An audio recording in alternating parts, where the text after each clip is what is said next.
Hey, this is Kyle Carver from Strong Dads. Strong Dads wants to thank Crimer Beer House for sponsoring today's Strong Dads podcast. The beer house was started in 1982 by the Crimer family. Since that time, they have become a Cincinnati favorite. If you're looking for an incredible meal and an incredible setting, you have to try Crimer's Beer House down on Route 128 in Cleves, Ohio.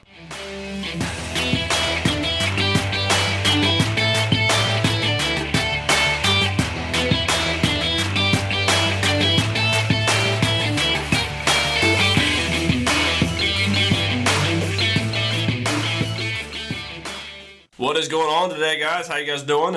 Sitting here with Merle. Merle, how you doing? Good. I'm going to make fun of you right off the bat. I listened to one of our shows about 2 weeks ago, and I was like, we sound like two little hillbillies off in the sticks. Hey, Merle, what are you doing? And I was like, oh, come on. You do live in Indiana. Well, I know. It's like out here in God's country. What's so funny is you're from Cincinnati, and you'd think you'd bring a little bit of culture to what we do here, and it's even worse. I mean, that's too funny.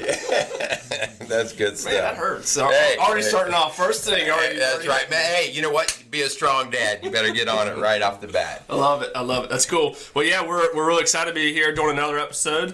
We got a special guest, and I'll let Merle kind of introduce him. And Yeah, so we have a special guest in the house today. We, before we mention any names, we're going to talk about some of the accomplishments there. Our guest today is the CEO of one of the largest concrete companies in the country. He's ranked in the top 5% in the country in the world of triathlon. He's done numerous bike racing with awards and accomplishments to follow that. He's an avid hunter and all-around outdoorsman. He's a father and a husband, and above all, he's a Christian. Today, I would like to welcome to our show Rob Strobel. Rob, thanks for joining us. Holy cow, Merle, that's a lot. I'm glad you wrote that down. That's a lot of accomplishments there. Yeah. Well, you can quit bowing to Rob now, Kyle, okay?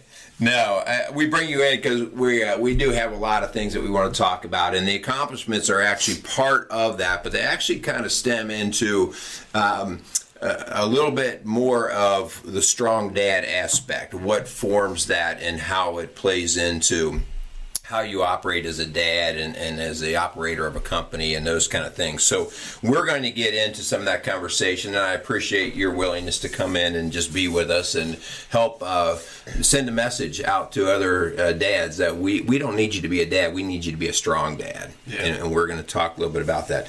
Hey, before we go on any farther, we better be strong in our sponsors. Absolutely. Otherwise we won't be strong for long.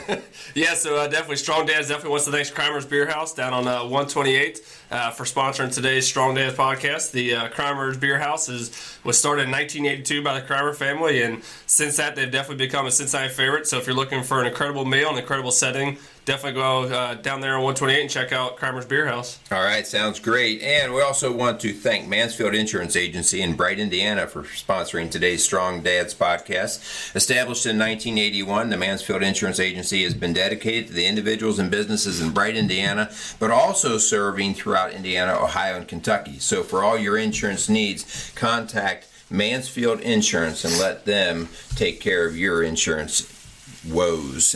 Because isn't that the case? Whenever you're dealing with insurance, it's kind of whoa. All right, so let's get in, Rob, and we're going to talk a little bit about after that introduction. Now you have to live up to all that, right? So jokingly, you have had lots of accomplishments. Tell us a little bit about how you became CEO of Lithko, and tell us maybe a little bit about Lithko, just so that we can have some idea of what you do every day. Yeah, I'll start back a little further. I graduated high school at 17, joined the service, so I went straight to the Army because I didn't have money for college. So figured I wanted to go to college. I was hoping to play football. Wasn't recruited anywhere, too small, too slow. So ended up going to the service and getting college money, and then went to Earlham College in Richmond, Indiana, and played Division III for the love of the sport, football. Okay, cool. But I started in the sporting goods business out of college, and at that time the sporting goods business was going through a lot of change. Finish Line, Foot Locker was coming out. It was really decimating the mom and pop sporting goods store.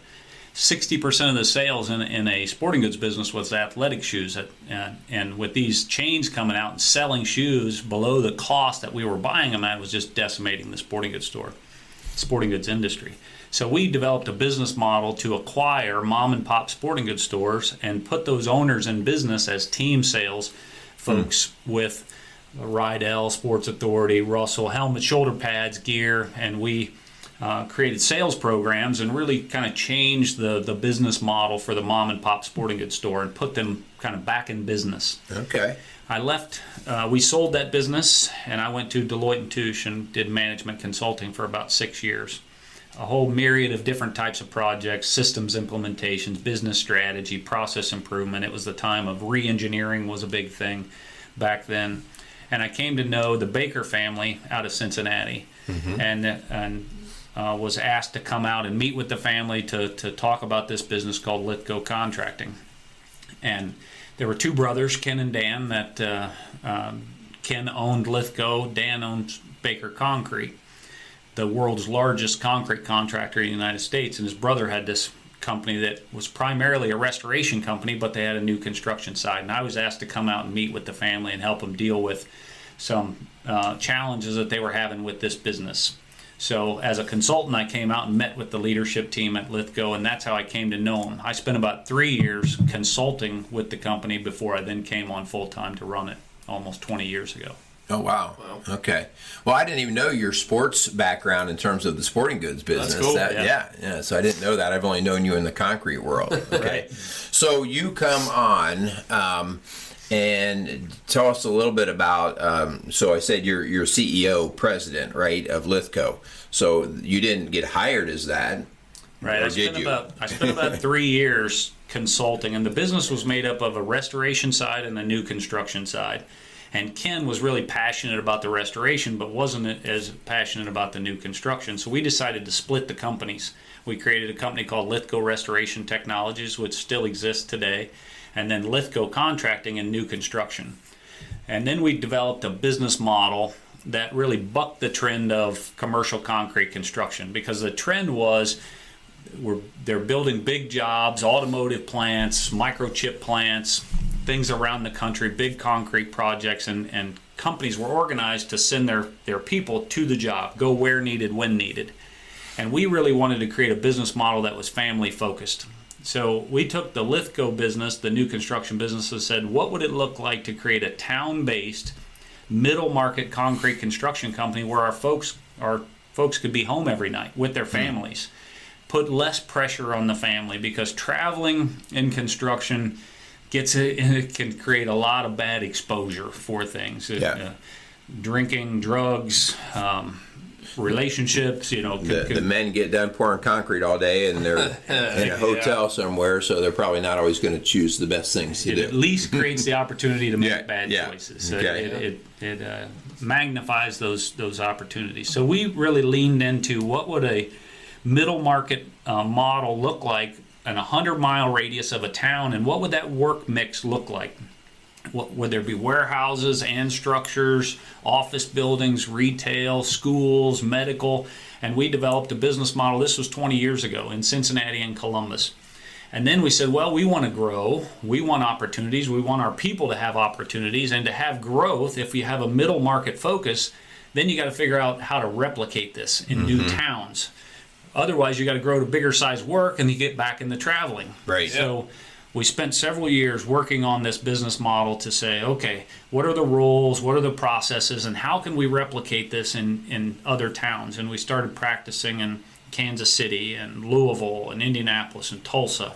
We now have 17 unique geographies, 17 business units. Wow. This year we'll do just over $800 million in commercial concrete, which is 10% of the typical construction project. So we'll be part of $8 billion worth of construction this year. Wow. With a little over 3,000 employees. Yeah. It almost sounds, and correct me if I'm off baseline, it sounds like a franchise. Yeah, there's franchise elements. We expect our business unit leaders, they're semi-autonomous, what we call semi-autonomous. So we have processes, structure, that we put in place, but we expect those leaders to lead. Yeah. And as we've created this semi-autonomous franchise model, we really come to understand that leadership is hard to replicate because it's so intrinsic to individuals. So we spent a lot of time over the last several years developing our own leadership methodology. When you search the words leadership, management, and supervision on Google, you'll find some 600,000 unique definitions. Yeah. So what was important to us is that we need to make it mean something for ourselves. So we took the terms leadership, management, and supervision, and really as a leadership team wrestled it to the ground and said, what do we want it to be? Because we don't view leadership as a hierarchy. We think our field leads in the field have the same responsibility to lead, manage, and supervise as I do as the CEO. The difference is scope. Yeah. Their scope is the foundations or columns or elements of the project, or the project lead or the operations manager. They have a particular scope, but we expect that leadership, management, and supervision are all equal parts of a responsibility. There's not hierarchy to it. There aren't leaders that look on high and gaze over the mountaintop, and managers that manage, and then supervisors that do the work. We view them as equal parts, with the difference is different scope in responsibilities. So for me as the CEO, I must not only lead, but I must manage and supervise, because if I'm setting out initiatives or trying to put things in place and I don't see that it's realistic, that it's possible, that the management scheme is appropriate, and that it is actually taking place, I'm not leading, managing, and supervising. Wow. I'm glad that you bring that up, because I've worked with a lot of team building, a lot of education. I come from an education background and do a lot of one-on-one coaching and that type of thing. And I've come to realize a lot of what you just said. Like, we overuse the word leader and leadership. We all want our kids to be the leader of something someday. And you find out that it's very different. It's a skill set that's very different. I myself used to think of myself as, I want to be a leader. And I've come to find out that I don't have great leadership skills in a lot of areas, like the management and supervision. So I'm a person who can see bigger vision, but then actually getting that to be carried out is more difficult for me. And so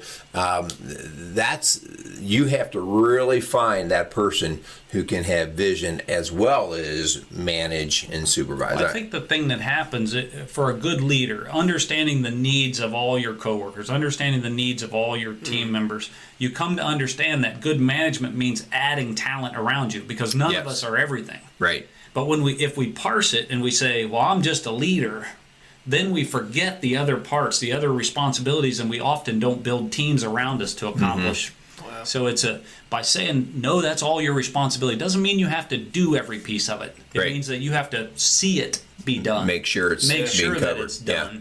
So that opens up the opportunity for people to play to their strengths, to add team together to accomplish things. Yeah. So you're saying that right now the world for Lithko is growing and expanding, and it's a positive right now. Yeah, it's a very exciting time in construction. We've had a long run. 2008 recession, 9, 10 came out of that. We've been on over a 10-year run of a growing and expanding marketplace. Commercial construction is just showing some signs in softening right now. There's indices out there called the Architectural Billing Index that was below 50 for 3 of the last 5 months. That's the first time in 10 years there's been that kind of negative news. 50 says at 50 there's equal amount of activity as the previous month. If it's below 50, there's less activity than the previous month. Okay. So there's starting to be a little softening, but it's been a great economy. And from a Lithko perspective, we've been growing a little over 20% a year for 20 years on average. Wow. So that's amazing. Enormous growth. Total number of employees, do you have a number for that? A little over 3,000. That's just incredible. Yeah. So 17 cities. Yes. Over 3,000 employees. Right. And we do that through average size jobs that are just over $2.5 million. So 350. That's about like the size of my driveway. $2.5 million seems big, but in the realm of commercial construction these days, there are $100 million projects out there. And on average, our average size job being $2.5 million, that means we have over 300 projects on our work in process schedule at any one time. So there's a lot of activity across a lot of disparate geography. A lot of moving parts. Yeah. Well, we definitely just think that's really neat stuff, and you continue to plug away at that. But let's break away from the Lithko conversation, and let's just talk about Okay, so how did you become the man that you are? What are the influencers and things that put you into a position that make you kind of think the way you do, that groomed your path?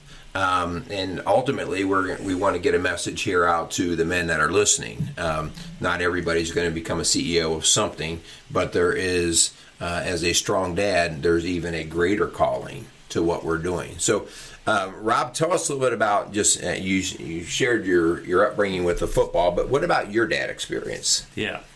So if I go back in my history, my dad passed away or committed suicide when I was 12 years old. Wow. He was a two-tour Vietnam vet in an era where PTSD wasn't really identified or dealt with. It was a different era when the Vietnam vets came back.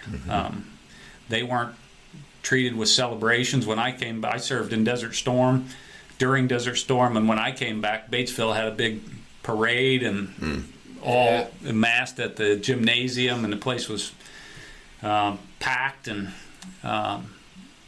when Vietnam vets came back, they were spat on in the streets and called baby killers and all kinds of things. So it was a different era. My dad was a disciplinarian. When I was growing up, 8, 9 years old, my dad worked at Cummins Engine Company in Columbus and Wellsboro and worked second shift. He'd get off work at 4 or 5 in the morning and get home and wake me up to do PT. Really?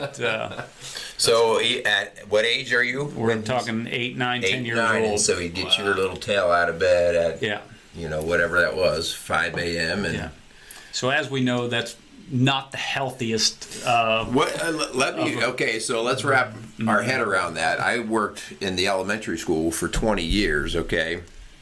And if I were a counselor at the school in today's time, and I heard that a dad was waking a kid up at 4 or 5 a.m., it would definitely put a radar on it. Nothing is illegal about that, but in today's world, that's like, ooh, that's borderline a little bit. The healthiest behavior. Right. Yeah. So how did you interpret that as a kid? Like, were you like, okay, it's time to get with it, Dad? Or were you dreading every moment of that? I didn't dread it. It was I had a desire to prove that I was capable. The options. To prove to him.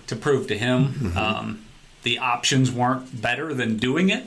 And without getting, was it a bad option? Was it Dad would be really on your case? Oh, it would not be a good outcome to not get up and do that. Thinking back to my childhood, I slept walk as a kid. And at a similar age, I'd in my skivvy slept walk out the front door down the street.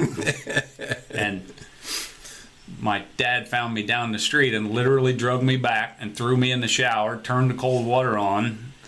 So when you think about you right up. there's waking a kid up out of sleepwalking, and there's waking a kid up out of sleepwalking. So for me, my dad was present. When I think back,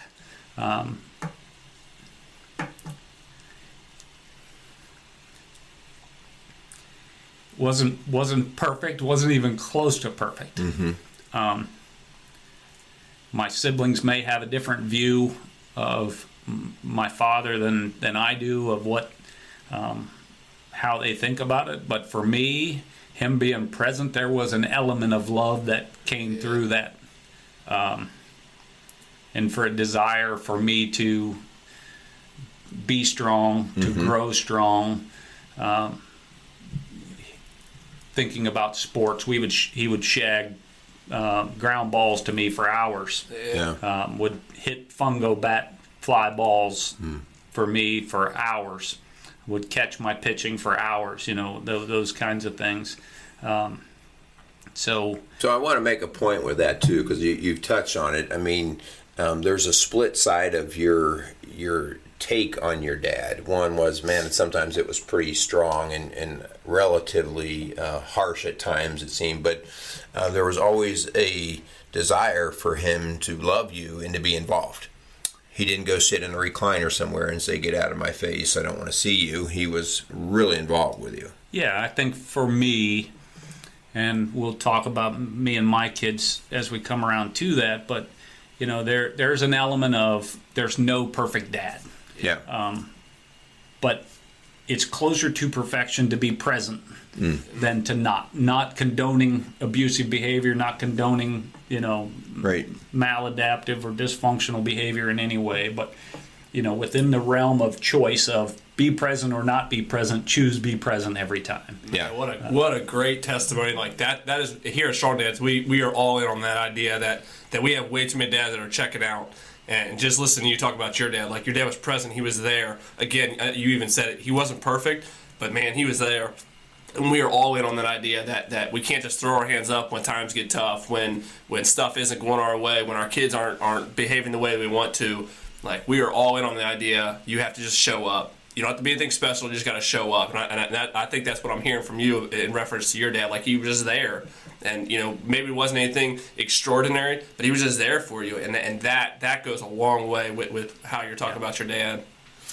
So, yeah, that's a huge point there. But all of a sudden, you're how old when he commits suicide? You're 12 years old, and he's not there. Yeah. So what? I've worked with kids before that their parents have passed, and every kid handles that differently. There's not a textbook approach to that. I've had some kids that seems to roll right off of them, and they seem to get right into the mix again, and you're kind of wondering how they can do that. And I've seen other kids just sidelined for a long time. How did you handle that?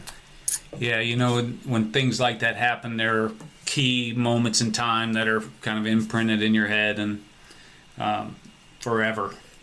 I remember we woke up in the morning and it was off. My dad wasn't there, and so we knew something was up, and I knew instantly that there was something bad wrong. There was a buildup in the weeks prior of some very dysfunctional behavior that started manifesting. And when you're 12 years old and your dad tells you better let's put the furniture in front of the doors so they don't get in. You don't ask who they is. You put the furniture in front of the doors. Yeah. You don't realize at 12 years old this doesn't make sense. This is not rational. Your dad was showing some, what I would say, PTSD, mental illness kind of demonstrations there in his behavior. Right. Yeah. So the morning of, I knew something was bad, and I was saying to myself, Dad, you're stronger than this. You're stronger than this. And not that he wasn't, but he chose to commit suicide. We left for school. They found him later that day, and the sheriff came and picked us up from school and brought us back home. And my mom and my grandmother, my mom's mom, was there, and another kind of imprinted time that was a very important message. My grandmother's very spiritual, very, very connected.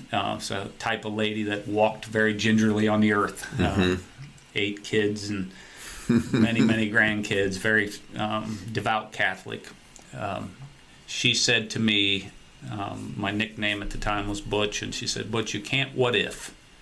And that thought process had not dawned on me. There's even what is the thought processing of what if. Right. However, by her saying that, it just like it is. Her message to me was it is, and there is no. We can't turn it back. You can't turn it back. There is no questioning. And that was a very important message for me to hear at the time. And there's no doubt in my mind that God sent that message through my grandmother to me.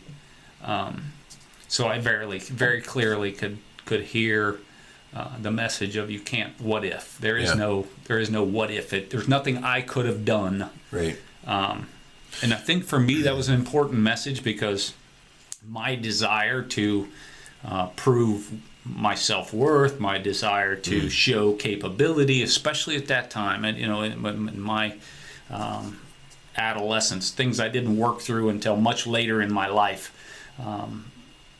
It was important that I heard that message, and it's clear today that, as I know that I heard that message back then, why I heard it. So, the message of, it kind of is what it is, right? And we can't go back and we change that. But, we always love that message. It's the idea that I'm not going to be a victim. I can't change that past. But I think we can't let it sit there. We have to say, but what does this mean for my future? And so what am I going to do about that? And so your dad passes, you're 12, 13 years old, going through all that crazy, and you had the remainder of your high school years. All right, so how does your mindset change in those years? You're no longer getting up at 5 a.m. doing PT. Yeah. You're trying to mix in with high schoolers and all that. How's your mindset change? It's interesting. My dad always had a garden, and it was always you'll be out working in the garden, tending the garden. We had a strawberry patch, and we sold quarts of strawberries, and it was always a grind to pull the weeds and get the strawberries and pick the strawberries. It was always in the garden. It was always a battle, right? So, my dad's gone. Yeah. So for me, I'm like, we got to take care of the strawberry patch. We got to pull the weeds. We got to, it's no longer my dad firing up the tractor and threatening to till it all up in the middle of the season if we don't pull the weeds. And it's now we got to do this. Yeah. So I'm 12 years old and I played around on the tractor so that I couldn't reach the pedals and sit in the seat at the same time. So I'm operating the tractor standing up, and I'm not even sure what my mom was thinking through the time, but we got to pull the weeds. So I was on task, and kind of my growing up was like that. It was from the time I was 12 years old. It was either sports or activities. I started working in a grocery store. I worked in the summers detasseling corn and picking tomatoes and melons, and very driven by the task and the items that I knew. And I dreamt them up in my mind, what it is that I need to do, and no longer did I have the old man yelling over my shoulder. It was these things. So I very driven all the way to joining the service when I was 17 and knowing that I needed to take care of myself. So I became what I know today as fiercely independent. Yeah. Almost, some would argue, maladaptively fiercely independent.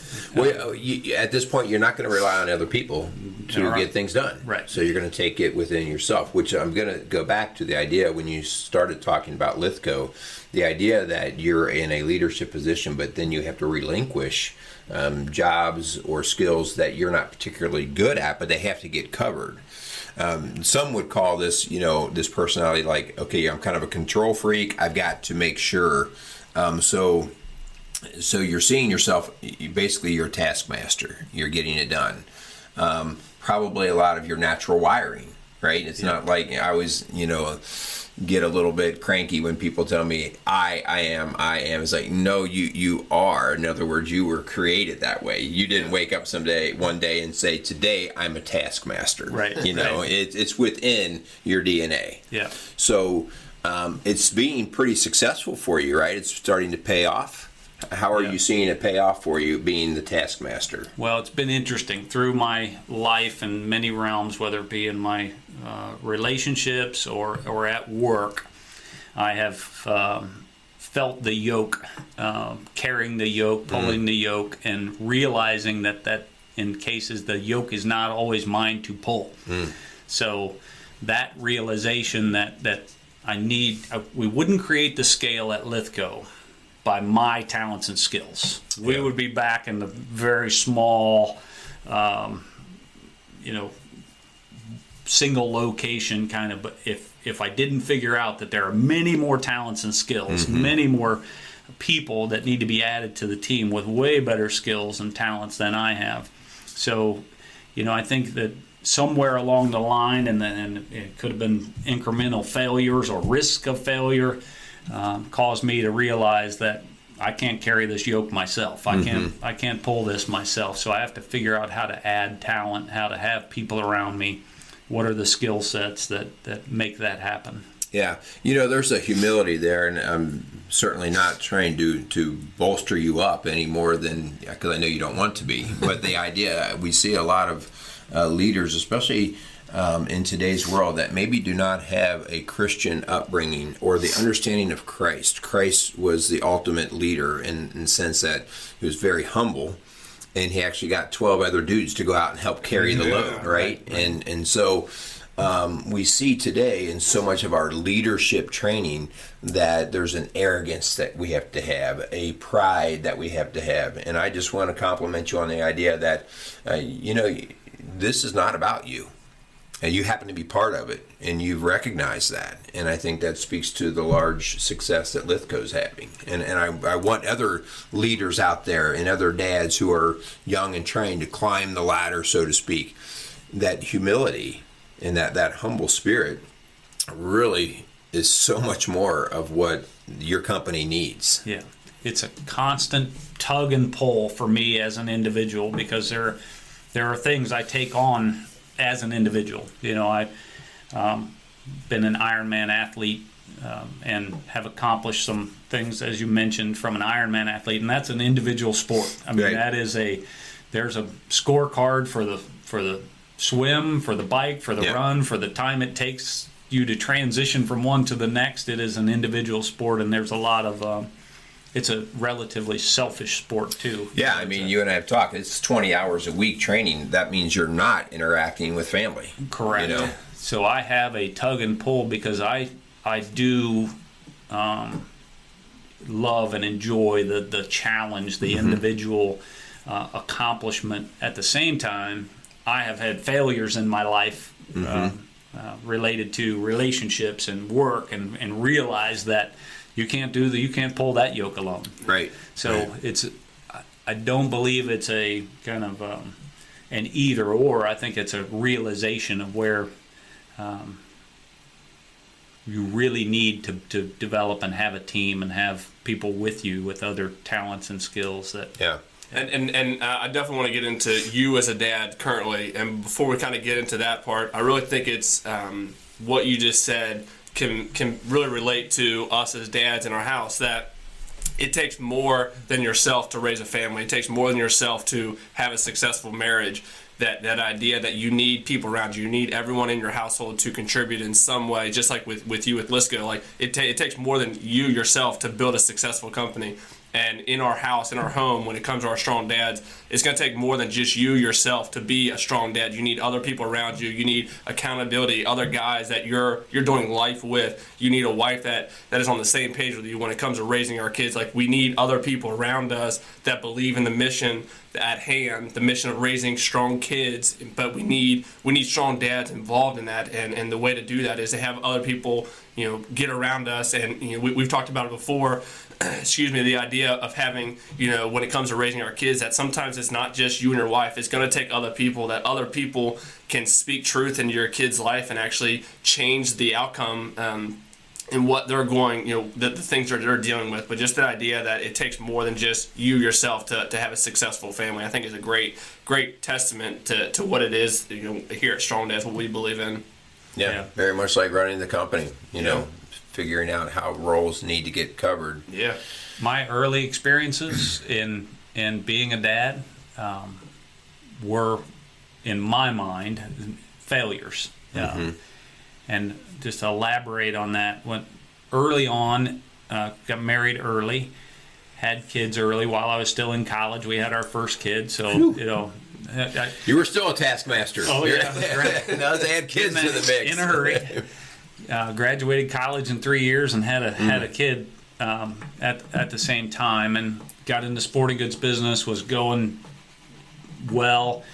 My idea of a father as a provider was, I need to work, I need to provide, I need to bring home the bacon, I need to do these things, and I had success in my career And the kids are 2, 3, 4 years old, and my first wife, Angie, and I were drifting apart.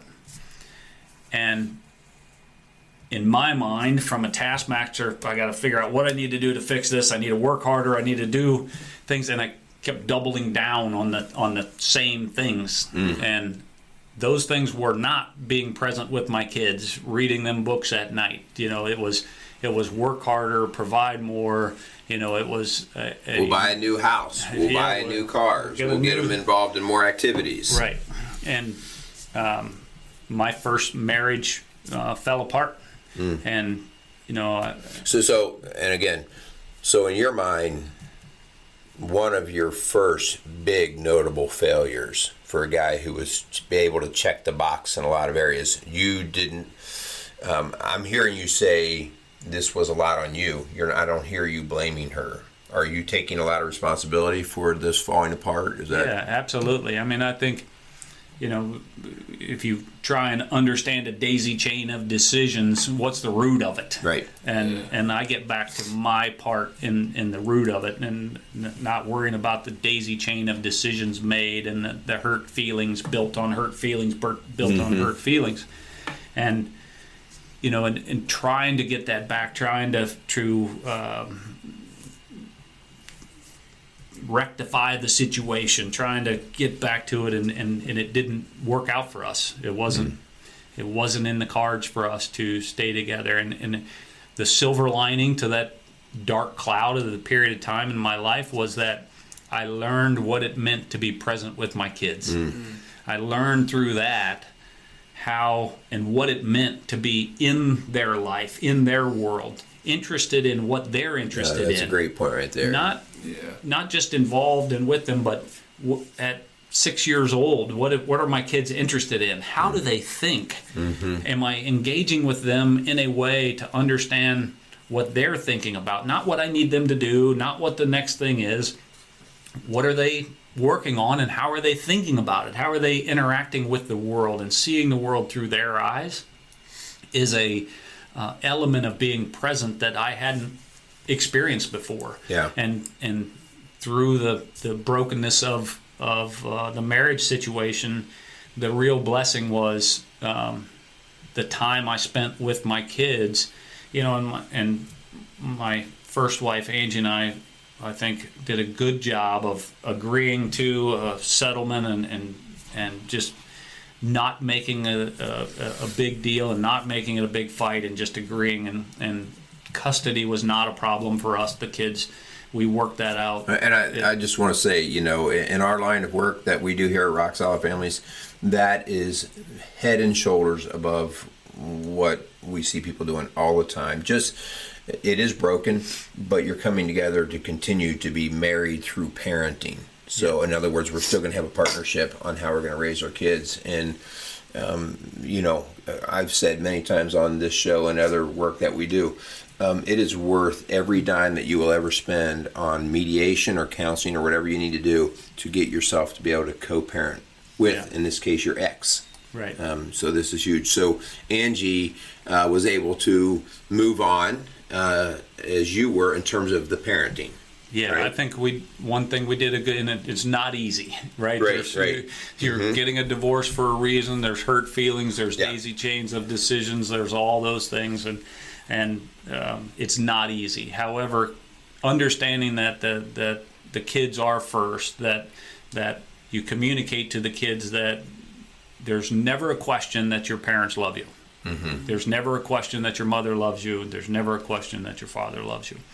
And then really focusing on them and what it is they need is key, critical. And the other thing that when you go through a divorce and then you now extend the parental situation with the kids. So I started dating Jen, and we ended up getting married, and now you have additional complexity with the kids, because now you have an additional adult / parent figure in, and then obviously there's emotions that exist between existing and past, and I have to tell you that Jen does a great job with grace, a great job with really understanding and creating room for the reality that the kids have a mother, and at the same time being a very influential adult figure and a female figure to my kids,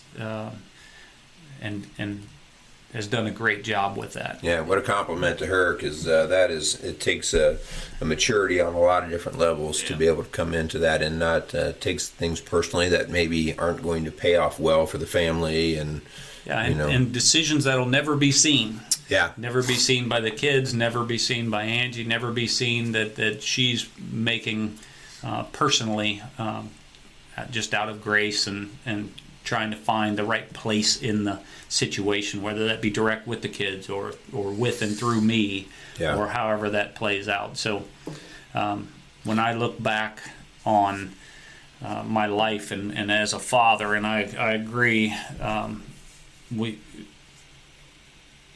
when we think about dads and being there, and if I can, have the gift of God, my message reaching somebody, it is to really, when you're present with your kids, join their world.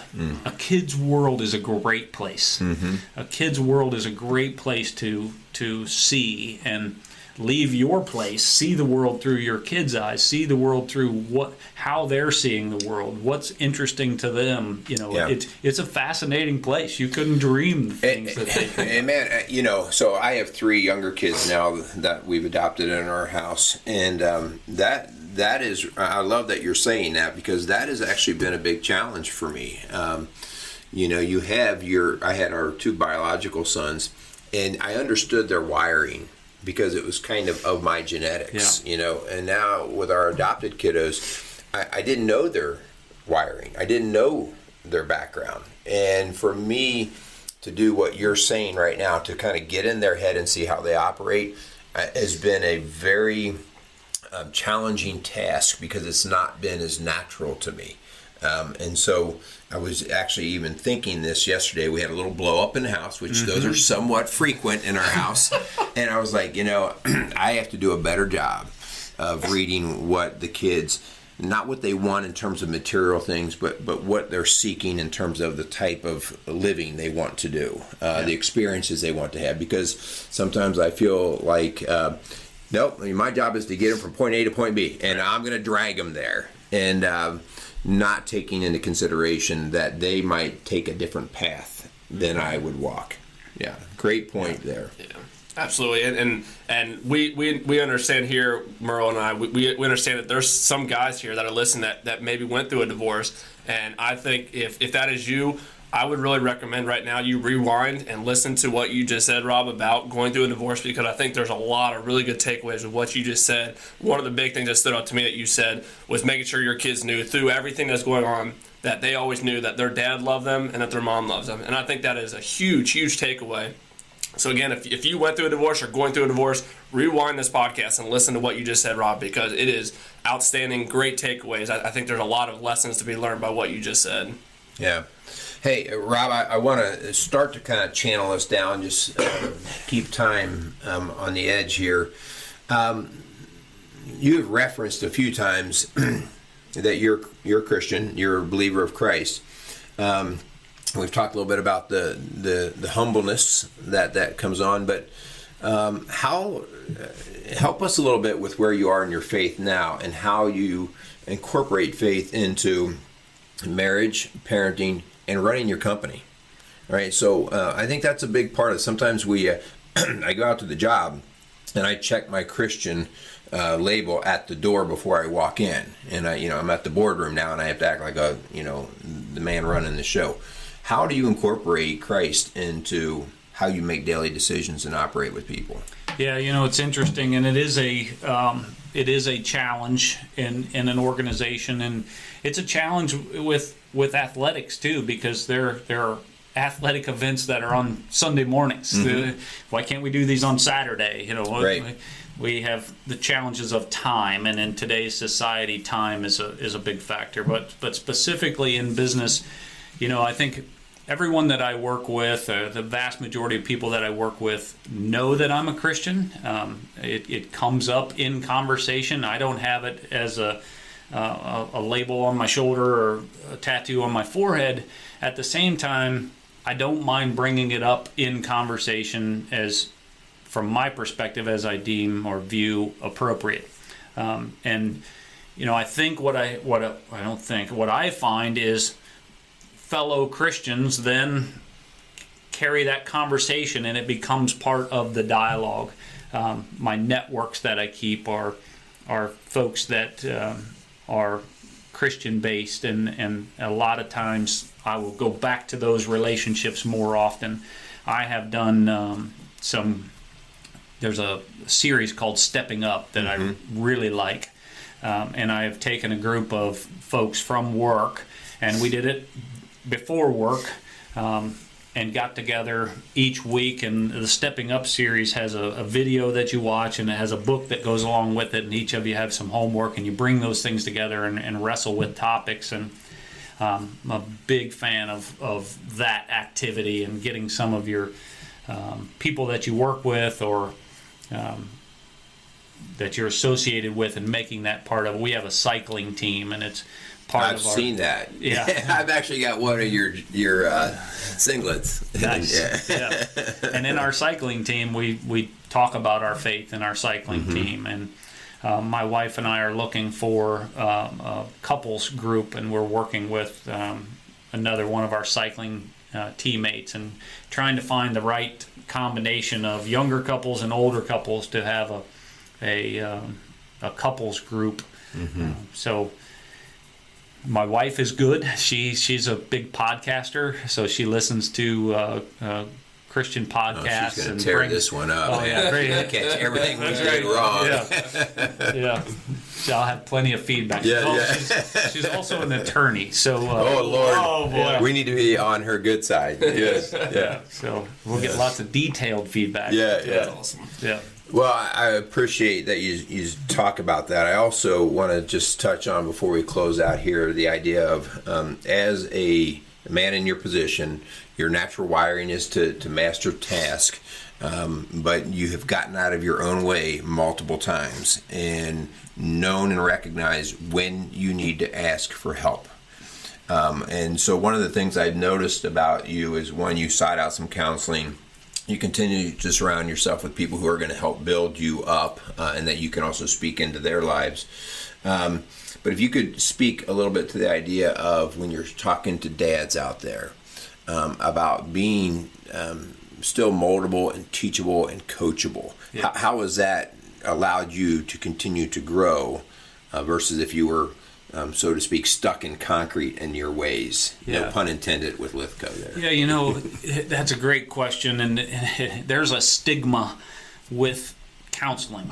I'm a guy that the mental health in my family is obvious. Right. I mean, it's not a question. It is a fact that there's mental health history in my family. At the same time, when I was going through relationship struggles, and before I had gone to any counseling, the thought of going to counseling was almost paralyzing. It was, what are people going to think? Right. If they know that the CEO of a company is going to counseling. So I find it a little bit humorous today, looking back to the first time I went to counseling. Private program, got to the dean of the psychology department at UD. I know it's a Christian institution at UD, so I got to him and I said, would it be possible for you to counsel me? And if you did that, could I pay cash so that there was no record of it, and could you not keep a file or any notes? So my mind was literally the stigma of counseling. Yeah. The idea of this kind of built up fear of what it means if somebody finds out you've gone to counseling. Yeah. And as I look back at that, I'm like, boy, that wasn't healthy. Yeah. That wasn't a healthy thought process. Well, it speaks to, we want to keep that in the dark. We want to keep that in the dark. Yeah. We need to pull the lampshade off and live in the light and be okay with going and seeking counseling. And for years, I went to counseling as a practical matter, just to check myself in my own thought process, because I know that I can get very focused and think through things and even be successful doing that. And the biggest danger of success is the success. Exactly. Yeah. Right. So in our mind, well, hey, I've had a lot of success, so why should I question myself? I figured this out before. So I was telling my wife here a couple of weeks ago, man, I'm in a little bit of a gray space. I don't know if it's the weather or not enough sleep or what it is. She says, well, do you think maybe you ought to go back to counseling again? And I'm like, you know what? Probably not a bad idea. Yeah. It's a... Well, and to recognize what you just did rather than to stuff it, to recognize it, I think also then opens the door for new change. Like, okay, you know what? I am going to kind of embrace, why am I in a funk? What's going on? And I know for myself, that's always an opportunity for a reset button. Right. Whether it's, okay, I need to get to bed earlier, or I need to start working out differently, or I need to start reading differently. So these are all, when you recognize that and don't just stuff it. I know way too many men that just stuff it and act like, oh, well, it's just another day. Yeah. The Holy Spirit is indeed a spirit. Yes. It is not mental. It's not physical. It's a spirit. And that for me, and I don't propose to have this figured out, but when you're in that space, there's a pull. The Holy Spirit's pulling on you, and we don't understand it as humans. We're fallen. We don't understand the realm of all of that. But if you can lean into it, and take that opportunity to lean into it, and my wife uses the term "rest in it," sit in it, and allow that space to use for discovery and connecting to Scripture and connecting fellowship, and it'll come out what it is that's bothering you. The danger is, we either have maladaptive behavior that we lean into, or we lean into the bottle, or we lean into the pills, or things that get rid of that feeling, and that spirit is that unsettled.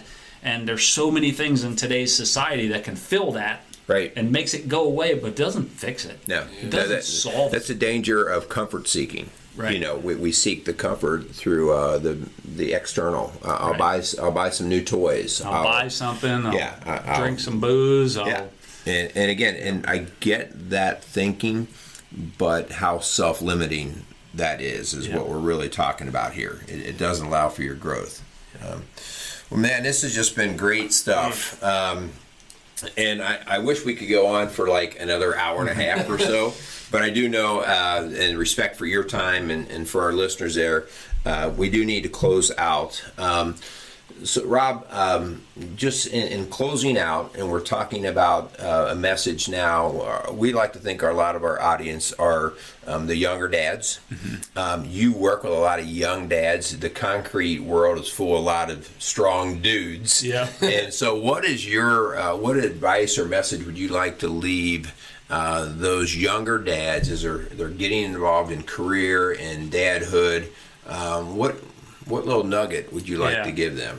I think a strong dad is weak at times. There are times where, as an individual, you need fellowship. You need others. You need to reach out to Scripture. You need to add things. Being a strong dad doesn't mean you're never going to be weak, or never not going to have the answer, or never going to be in a situation. Be okay with that. Yeah. Be okay with that there are times where you don't have the answer, you don't feel strong, you don't, and lean into that, because through that there's some answers to be gotten about some change that you may need to take on, change in how you're parenting, change in how you're being a father, brother, husband, whatever that is. I always talk, if you're the same guy today that you were 20 years ago, you got problems. Right. And that's, we like, I'm the same guy, I don't change. No, we need you to change. Your wife needs you to change, your kids need, that's part of the growth process. If you're not changing, you're dying. And that's a great message there. All right. Well, we do want to wrap things up. Thank you, all your listeners out there. If you like this message, we ask that you share it. That's the only way these kind of messages get out there. And we appreciate Rob sharing his heart and some of his upbringing and what he basically has tried to pass on now to a new generation and his own kids. So we just appreciate you listeners out there. Like we said, if you like what you're hearing, pass it on to the next dude right next to you. Also, if you have any questions or comments, please reach out to me at hutch@rocksolidfamilies.org. And for any coaching needs that you might have with marriage or family or even fitness, give me a call at 812-576-7625. Kyle, we better say thanks to our sponsor again. Yeah, for sure. Yeah, thanks so much for Crimer's Beer House and for Mansfield Insurance Agency. Thanks for coming alongside of us and believing in what we're doing and what we're talking about. So, yeah, we greatly appreciate that. And, Rob, thanks so much for coming and sharing your heart with us. And so, yeah, it's good stuff, though. Good stuff. So, yeah, go out there and be some strong dad, guys.